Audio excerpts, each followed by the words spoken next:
Saya yakin rilek wali di Bang Pak Rektor. Saya yakin itu. Karena wali itu lebih dekat Allah. Sehingga orang dulu itu saya ulang lagi ya, ada satu kearifan namanya hidup itu apa? Hidup itu adalah cari sebanyak mungkin supaya hidup itu tidak tergantung pada banyak hal. Jika misalnya cara berpikir orang-orang modern itu sebenarnya banyak orang-orang ilmuwan yang nggak ngagumi Amerika. Bukan karena angkuh ndak. Untuk mempertahankan kebesaran negara sebesar itu, kebutuhan listriknya besar, kebutuhan tentaranya besar, kebutuhan apa? Sementara negara kayak Venezuela atau Swiss kebutuhannya ada banyak. Pertanyaannya, yang tergantung dengan banyak hal sama yang tidak tergantung banyak hal, itu pinter mana? Kalau dibalik pertanyaannya gitu, negara-negara maju itu tidak keren kalau dibalik pertanyaannya. Orang yang untuk mempertahankan eksistensinya banyak, butuh banyak hal, dengan yang tidak butuh banyak hal, itu pinter mana? Orang yang bahagianya nunggu jadi dokter, nunggu jadi kiai besar, kiai viral, dengan orang yang bahagia cukup dengan ngopi, itu pinter mana? Tapi kalau dibalik pertanyaannya, orang yang tahunya nikmat hanya kopi, dengan nikmat yang banyak, pinter mana? Makanya Mbah Mun tuh kalau guyon itu lucu. Aku iku saake ambek wong desa sing mlebu swarga. Saya dulu eskal mlebu swarga kok disakeni. Akhirnya beliau memberi penjelasan. Wong desa iku roe pakanan enak, iku mau kopi mbek uduk. Lah swarga iku mau nuruti sing dikarepno.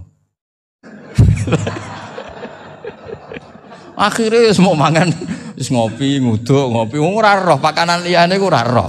Nasi mandi ya ora roh, pizza ya ora roh apa-apa. Terus saya bilang, wah lah niku nak nganti selera tentang wanita cantik. Iku juga sederhana. Rontok pesek ya wis cantik, rontok ireng ya wis. Apa bidadarinya seperti itu karena saking enggak pengalamannya. Jadi surga itu kan nuruti apa yang diinginkan. Kira-kira keinginan orang kampung kalau di surga itu apa coba? Makanan apa coba? Mana ibu nak senengnya ketemel gemblong itu. Artinya malaikat lebih suka nangani surganya orang-orang kampung di Bang Pak Rektor. Ini sudah ribet ini.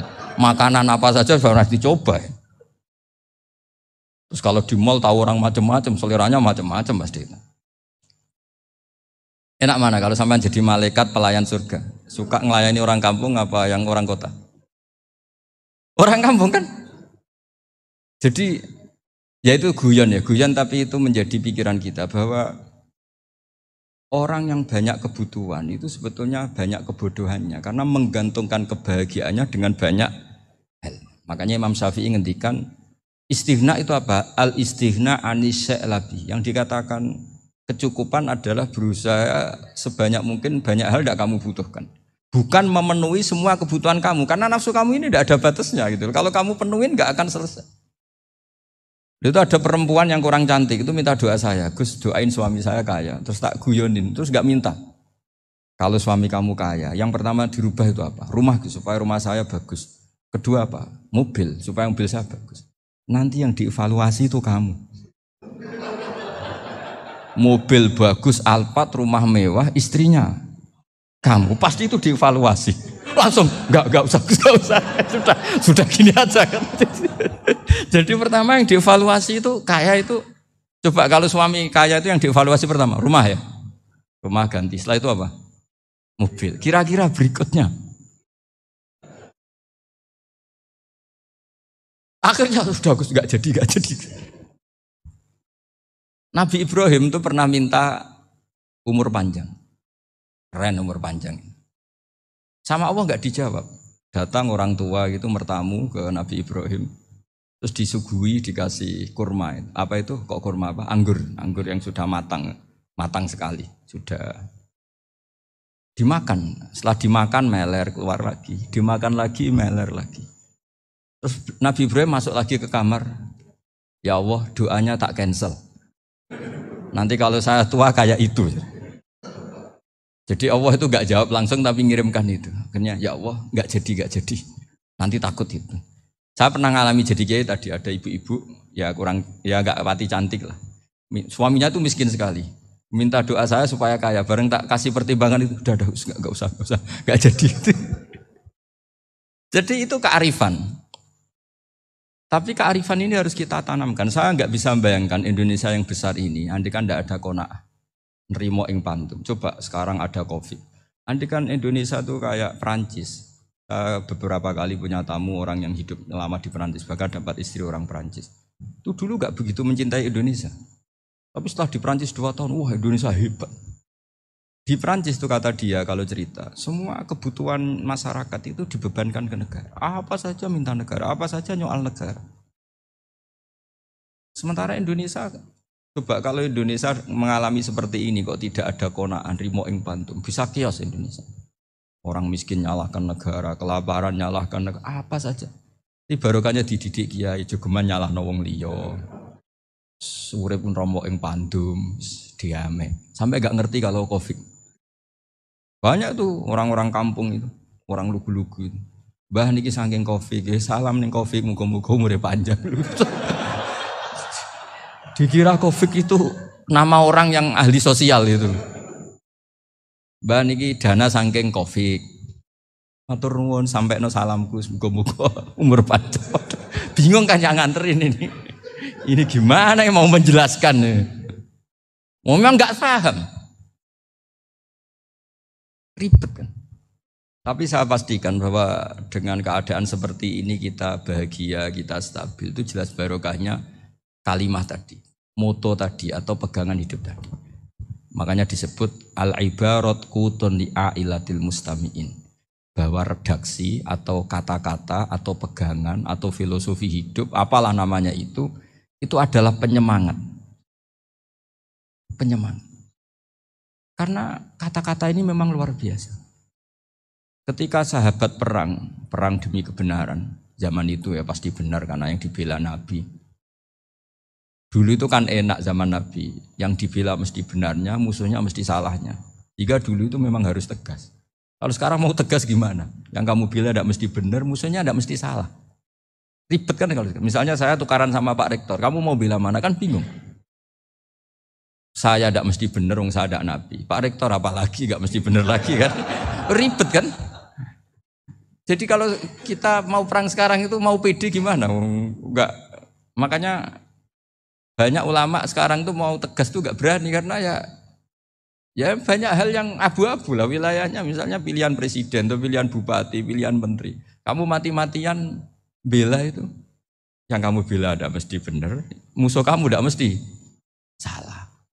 Misalnya pilihan bupati. Wah ini kabupaten ini baik kalau bupatinya ini. Yang satu bilang ini. Terus tim suksesnya kamu tanya. Kamu yakin? Ya enggak juga. Lah kenapa semangat? Kan saya botohnya paling alasannya ya itu aja. Bukan yang lain. Beda dengan zaman Nabi. Nabinya mesti benar, Abu Jahalnya mesti salah. Kan enak aturan mainnya. Jelas.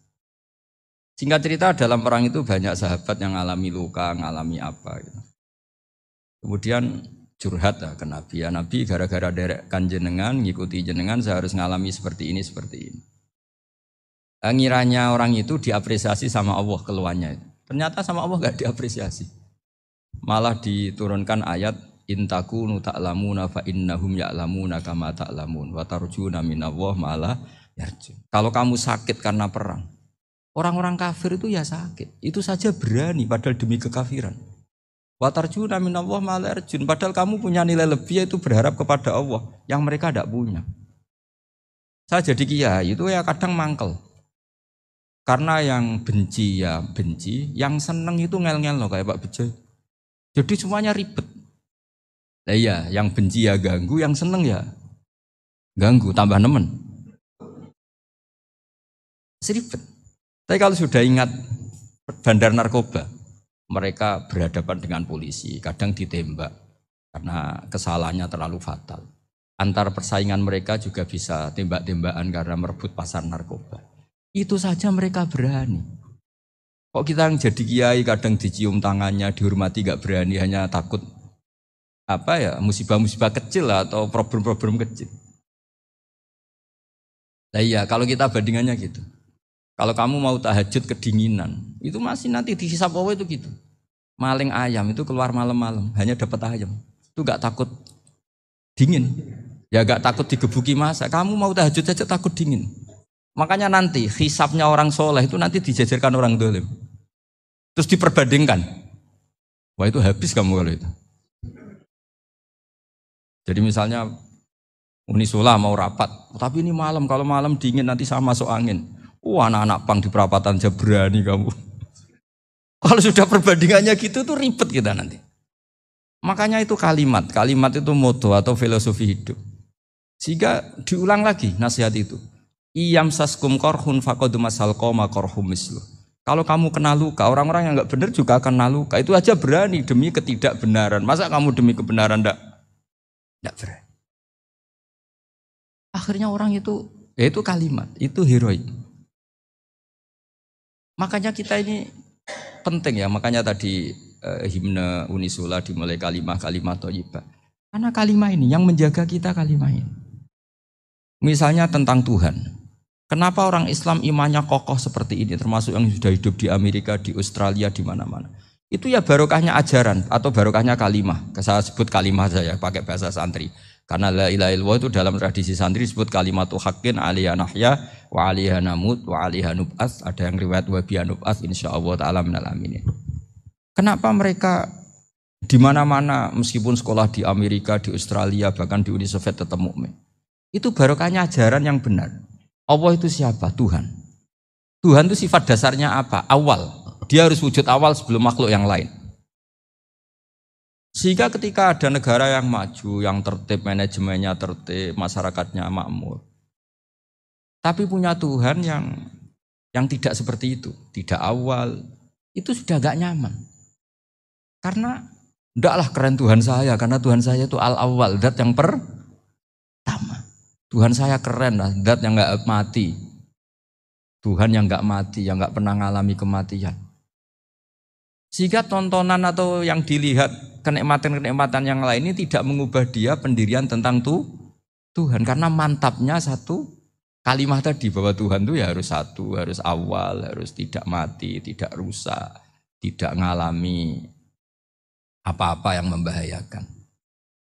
Sehingga ketika ditawarin Tuhan yang lain meskipun menjanjikan secara finansial atau kemakmuran, mereka gak tertarik. Itu coba, itu barokahnya makmur apa barokahnya ajaran?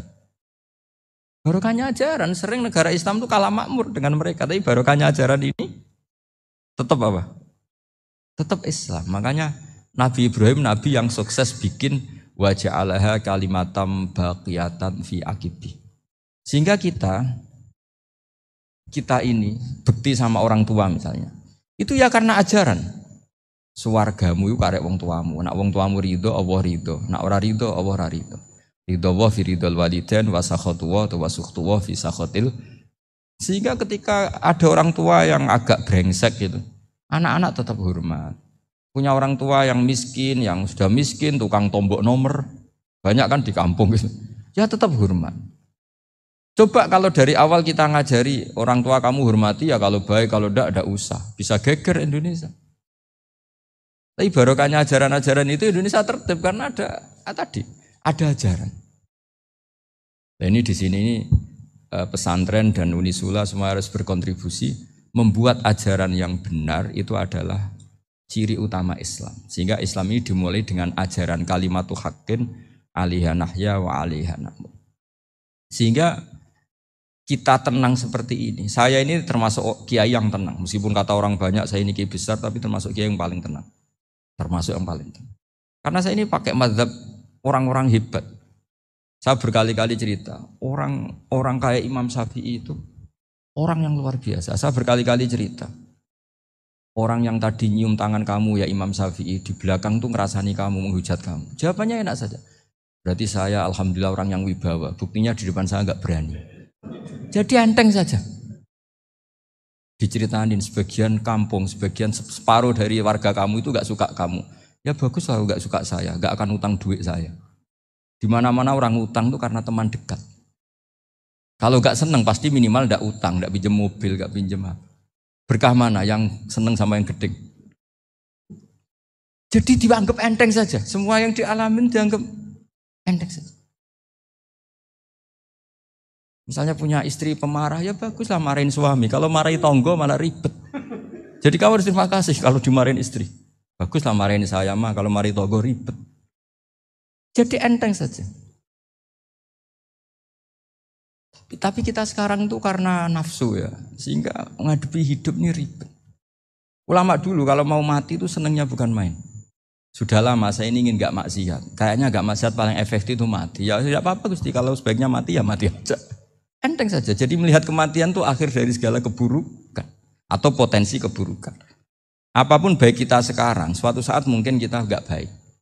Yang bisa menghentikan ketidakbaikan atau potensi ketidakbaikan itu apa coba? Mati kan? Berarti mati itu mengerikan apa menyenangkan? Mesti kamu tidak berani menjawab. Meskipun secara ilmu kamu berani, tapi secara rasa agak berani kan? Saya ulang lagi ya. Yang bisa menghentikan keburukan atau potensi keburukan itu apa coba? Apa? Kematian. Berarti kematian itu menyenangkan atau menyusahkan? Apapun kamu tidak berani jawab karena kamu agak-agak duniawi itu kelihatannya. Tapi secara ilmu, kamu tahu kan kalau mati itu tidak buruk-buruk banget. Karena apa? Itu akhir dari segala keburukan. Sehingga Nabi ngajarkan kalimat itu begitu luar biasa. Allahumma ahyini makanatil hayatu khairan li wa tawaffani makanatil wafatu khairan li. Nabi melihat dunia itu begitu indah. Ya Allah, kalau saya ini hidup, anggap saja hidup ini ziyadatan li fi kulli khairin, menjadi modal saya menambah segala kebaikan. Jika suatu saat saya mati, anggap mawon rohatan li min kulli syarrin, itu akhir dari segala keburukan saya. Subhanallah wa bihamdihi adada khalqihi wa ridha nafsihi wa zinata arsyihi wa adada kalimatihi. Subhanallah wa bihamdihi adada khalqihi wa ridha nafsihi.